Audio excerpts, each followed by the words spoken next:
Everyone, it's Emily Fox. Today's video is going to be a reading vlog, a beach read summer kind of reading vlog.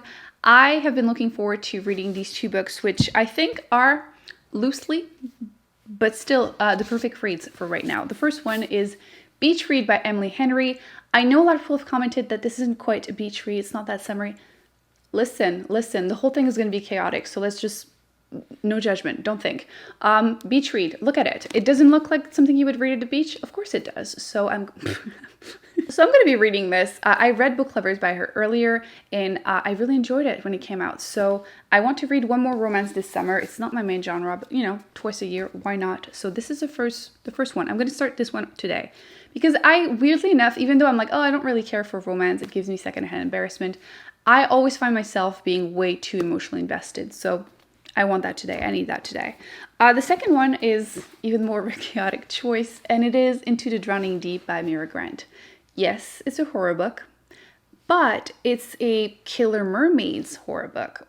And I mean, like, mermaid, beach. Yes, it makes complete sense. So I will be reading this one also this week.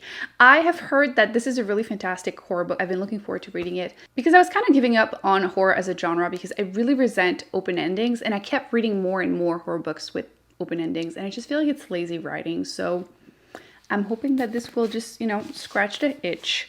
So I have these two. I'm hoping to go to the beach one day at least this week, but currently, even though it's sunny, I don't think I'm going to go because it's 32 degrees Celsius plus 96% humidity. It's a little too much, I think, for me, and I don't want to walk too much because I still have my broken toe, which I can wear shoes though now. So instead, we're going to go and chill out in my backyard. I'm going to bring my beach towel, we'll pretend, and don't judge because all my flowers are dead, but the weeds are thriving. I can't cut the grass because it's too hot. That's my excuse. Plus, there's a bunch of shell on the floor from the peanuts that I'm feeding the squirrels. I'm literally running a restaurant. Let me include some clips. I haven't told you about this, but Steve, for anyone who doesn't know, I've been feeding a squirrel throughout the pandemic, and I've named her Steve. I didn't realize she was a she until this spring, because she arrived and she had babies. So actually, she brought her babies. Let me include like little clips of the little babies. They're tiny and so cute. They don't come and eat from my hands the way she does yet. I still have time to convince them. Ooh, and by the way, her hair grew back. For anyone who doesn't know, half her body, she had lost all of her hair for some reason. And I Googled it late at night because I need new hobbies. And I was like, does she need antibiotics? And the internet said that she would probably be fine or die. So I've been feeding her peanuts, and actually in the last 2 months, her hair grew back. I don't know what happened. Maybe she just hit the threshold of enough peanuts. Whew, and it grew back. I'm super happy. She's adorable, and she keeps bullying me for more peanuts. So now I have my beast. I need to grab some Post-its, and we're gonna go outside a little bit before I melt and have to come back inside. Okay, so I was sitting outside for about 2 seconds before I came back inside. I cannot do this. I am not made for these kind of temperatures. I'm Canadian, -30. No, I'm kidding. I hate winter. I read the first chapter. I wanted to give you my first impressions because we're off to a good start. I really like the tone of her narration. I felt the same with Book Lovers. Still the case with this one. We're already establishing possibly two men that could be a love triangle. I don't know. I mean, I'm overthinking everything whenever I read romance. Be prepared. There's the guy. She's an author. I didn't mention anything. Emily, the heat. You're following this woman. She is down on her luck.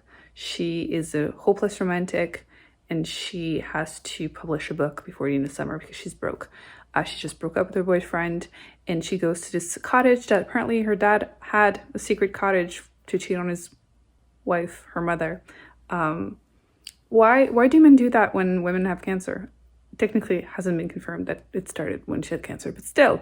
And as she arrived there, she's on the phone call with her friend, and the neighbor sitting on his deck hears her talking about foot jobs. So, you know, off to a good start. It could be a love interest, probably will be. And there's also a mention of another man that was higher on the New York bestselling list as an author. So am I overthinking this? Yes, absolutely. But I'm enjoying the tone. So far, so good. I couldn't find pink Post-its. Look how gorgeous it would have been. But yellow works. So I'll see you in a few chapters. So this isn't the real update, but I just need to mention that at page 26, there's another mention of the book from that guy that was higher on the list than her as a bestseller. I'm telling you it's going to be a love triangle. I have no idea, but I'm just really guessing. But I'm not getting why people were saying that this was more about grief. Like it wasn't really a beach read, but it's a cottage, so it still works. So summer read still. So I don't think I'm a genius, but I did see it coming that the book dude was going to be the third person in the love triangle. Turns out E is in the small town too. E's a writer too in a small town too. It's giving me a little bit of vibes of book lovers, but frankly, I'm not too picky with romances because I'm rarely a fan and rarely reading them. So it's like, I don't have that much to compare them to, but I'm okay with it. I'm enjoying the grumpiness of the main character that makes it different, I suppose. And I laughed too at the joke at page 29 that don't be shy, we're all family at peace. And she replied, God, I hope not. Not everyone has a great family. But yeah, so far I'm enjoying it. I'm just at chapter like 3. I don't know why I closed it. I lost my page. But yeah, I'm only 3 chapters in, but I'm busy sweating my life. You can, as you can tell. I'll see you in a couple hours. I need to actually make some progress now. I lied. I'm not waiting for an update because page 40, the neighbor that she never really saw, turns out it's the same dude as the list. So there's no love triangle. It's the same dude twice. So, okay. I'm intrigued. They're definitely ended up together, of course. Although, by the way, I know she was drunk, but like, how did she not recognize his voice? I don't get it. Also, the fact that he pretended not to know her, even though they were like enemies in university. Definitely evil. That's what she's calling him, sexy evil, but... So I know I said I was going to do proper updates, but clearly I'm giving up on that idea because I'm reacting live. Page 49, so she enters a book club with the nice lady from the coffee and bookstore. And of course, as soon as she arrives, she notices that there is the woman that her father cheated on his wife with and had the cottage with. That's going to be interesting. Also, there's something about authors writing about authors that are struggling to write books. I feel like she tends to do that a lot. Also, the banter is good. I forgot to mention it. Whenever there was the scene where she meets the men, it was funny, but also just her conversations in general. The character's funny. So I'm enjoying the banter. I feel like that's what makes or breaks a contemporary romance for me. So far, so good. Okay, so I'm done for tonight. I've read the first 10 chapters. I'm at page 109. I really enjoyed the idea of the plot. The banter is good. The whole idea of them trying to switch genre. He's going to have to try to write a romance, happy ever after, her thing usually, but now she's dealing with a ton of grief and she's just not in the mood for it. So she's going to write a like literary fiction, and I really enjoy that. It's a good excuse for them to interact. So I'm really enjoying this. I agree though, not really a beach read, but we don't care. This vlog is going to be a mess anyway, so good first day. Okay, I don't remember where I ended in my last update, but I made some great progress. I'm at chapter 20, page 228, and I have to say I'm really enjoying the whole challenge thing, forcing them to be together. I think I mentioned that. But one thing that I find refreshing is that even though the main male character is seen or portrayed as emotionally unavailable, he is not emotionally unintelligent, which is such a deal breaker for me in real life too. But I mean, like in so many of these books, I've read like a handful on Booktube, but every single romance I've read pretty much, the main male character is such a doo-doo head. I don't want them to end up together because he's so toxic. And sometimes she's also toxic. And like in contemporaries, in fantasy, she can be about the villain and I'll be all into it. But contemporaries, it's too close to real life and I cannot ship them. But I'm really enjoying it. I agree, not very much of a beach read, but it doesn't matter. Here I am raving about some romance, again, by the same author. So hopefully it continues / ends on a good note. But yes, I really appreciate the fact that EE's handling her meltdowns or I should say her grief and just her emotion in general. She's a very like high emotion kind of person. And even how he was handling, I don't remember the name, the guy that came for the interview.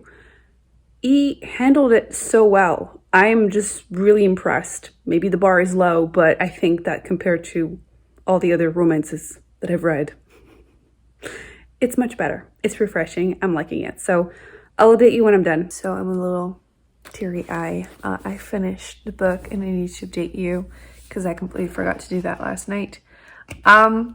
It ends on a very, very cheesy note. And you know what? I'm actually okay with it. Made me a little teary-eyed. I was rooting for the main characters. And I have to say, though, I put a post at the bottom once because he was being a doo-doo head. It didn't last, but he had his own moment. I appreciated how I rooted for the romance the whole time.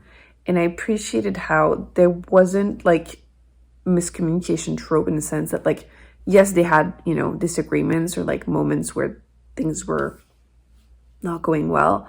But it didn't last, like, throughout the whole book. You know, they were small arguments that they eventually communicated and things got better kind of thing. And I really enjoyed it. I do think this is the most misleading, most misleading cover and title of all time, but I enjoyed it, like, quite a bit. I don't know yet how much I want to give it, but it's definitely over 4 stars. So, very happy with that read. Emily Henry, I will read. She has one more book. I will read all of your books. I want to try more by her. And now it means that I get to grab the next one right here. And now we're going to have to read about killer mermaids. Gotta balance things out a little bit. I read a romance book. Like, can't do that. It's not good for my reputation. So now it's horror. Let's do this. Mermaids. Forgot to mention something. I was going to speak French. Wow, kid shows. Spoiler though, if you don't want to know anything. I mean, I don't think anything is that much of a spoiler in a romance, but whatever. Spoiler. I appreciate how condoms were a thing. That was mentioned. Protection, safety first. We appreciate that. But I have to laugh that he brought some when they went on their little excursion in the woods to the burnt down cult place. Boy, that's all. I forgot to mention that because I was, you know, being teary-eyed with the ending. But I needed to include that in my review because what was that? Time for an update. I am at page 140 and I'm really enjoying it. I wanted to let you know the plot because I had no idea. All I knew was Killer Mermaid and that's all I needed to know. But there was this entertainment company that was doing mockumentaries. So like think fake like monster, Loch Ness Monster, that kind of stuff. And they tried to do one with mermaids. So they sent a team on a boat in the ocean and turns out mermaids are real and they killed everyone. So there's a few clips that went viral, but everyone thinks they're fake. And the company decides 7 years later to send another team, including the sister, the woman that died. So there's a bunch of scientists. Some of them don't believe in mermaids, some of them do. And they decide to go and try to find them again. So I am questioning the brain power of these people because why would you want to do that? Like, why would you want to see killer mermaids? Especially with like an entertainment company. Like, it's not the military. It's anyway. So that's where we're at so far. I'm really enjoying it. The plot is interesting, and I'm curious what's going to happen. I'm assuming they're just going to all be attacked, but let's see. Good morning. Just a really quick update. I was supposed to bring you to the beach last night, but at around like 3, I started an ocular migraine, which I have only had once as a kid. I was like 8 or something. So that's the only reason I knew what the hell was going on. I had this like blind spot that started popping my vision and just got bigger. It was just so weird. So I put to use every trick I've heard in my whole life. I took 2 Advils. I took a shot of salt because apparently it could be dehydration. And I took some magnesium and then I drank a ton of water and I went in my bed in the dark in silence, hoping for it to go away because it wasn't hurting yet. You know how your brain will sometimes focus on the weirdest shit? The only thing I could think of is, but you haven't showered today. Your hair is dirty. What if you have to go to the hospital? So that's what I did. I went showered in the dark and then went back to bed. Lucky for me, I don't know if everything I took helped, but I wasn't in too much pain. It only lasted like 3-4 hours. I was able to come back down, eat a little something, and then went to bed for real. I'm feeling better this morning. I'm still a little woozy, clearly. Slept on wet hair. It's glorious this morning. But I wanted to update you on the book because I've made progress since the last video, which I think I just gave you the premise at the time. So things are good. So far, it's at least 4 stars. Like, I'm really, really enjoying it. However, I don't understand people. I mean, it would make for boring stories if characters were like me, because you can pay me to be on that boat. Because some of these scientists genuinely believe that mermaids are real and horrible creatures, and they still decided to go on the boat. You're literally like a snack going to them. Like, no. Like, I understand the ones that don't believe in them, even after seeing the clips from the last expedition, though. Anyway, I wanted to give a little shout out to some representation, which I didn't know. I mean, to be fair, I had only heard Killer Mermaids and I was sold on the book, but it made me realize that I haven't read a book, I think, with deaf characters since being on Booktube. And there are 2 in here. They're twin sisters. And I really like how they're just cool scientists and they happen to be deaf. So it's not what the story's about, clearly. But it obviously affects the way they do their research and everything. But yeah, I wanted to give that a shout out. There's also some women-loving women in there. I guess more representation too. But yes, so far, really good, really enjoying it. I'll probably be done in a day or 2 because it's that good. So yeah, I think I'm gonna go back to bed this morning. I'm not feeling 100% and I'm really scared of the sun. I'm seeing it starting to appear in the window and I'm like, nope. Even my ring light at the lowest setting, I'm like, not loving this. So I hope you're doing good and I will see you in a day or 2. I don't know why I say bye, it's the middle of a vlog. Good morning. I finished the second book. I'm ready to review it. Quite frankly, I don't even remember what I said in the last video. So it took me another like 24 hours to really feel like fully 100%. But the important part, the book. Let me tell you, the whole vlog, not quite beachy. It didn't even end up going to the beach. None of these books are beachy, but at the same time, it felt right because I enjoyed both of these. This is a 4-star. This was great. Horror book. I don't read a ton of horror because, quite frankly, it's been really hit and miss. I've mentioned how much I hate open endings, and I swear half horror books have one. And this one, not the case at all. I feel like you don't have really a big punch because you already know Killer Mermaids, and it just the whole ship being attacked by them, and it's great. I really enjoyed it. The characters, some of them are so likable, some of them so unlikable. Like I mentioned, I'm pretty sure the representation, which I thought was great to also see how it worked out with the mermaids attacking, and I just really enjoyed this. Honestly, it's not even short. It's like 400 something pages, and I absolutely recommend it. I think this is my favorite book by the author. You probably know her under Shannon Maguire. So would highly recommend this. This is great. This is great, honestly. And I obviously also like this one. I decided I'm going to give it 4.25. I think this is now a favorite author in terms of like romance. I don't read romance much, but her stuff works for me. I think that I appreciate how there's nothing toxic. I feel like the characters actually are a good match, and I appreciate how there's like more to the book than the romance. There's like a story, in this case the grief portion, but also the other side characters are more complex, and this was a great reading vlog in terms of like the books. Not so much with everything else, but the books were great, so I would recommend both of these depending on your taste. Yeah, not really beachy, but it's okay. It's okay. We had good vibes all week anyway. I hope you enjoyed this vlog. Kinda. Thumbs up, subscribe. I will be putting more videos on the screen that I recommend you check out, and I will see you next week, hopefully more successfully in my next vlog, because I am starting Crime and Punishment. I am terrified of that book, but I think it's gonna go well. See you next week. Bye. Or loving just like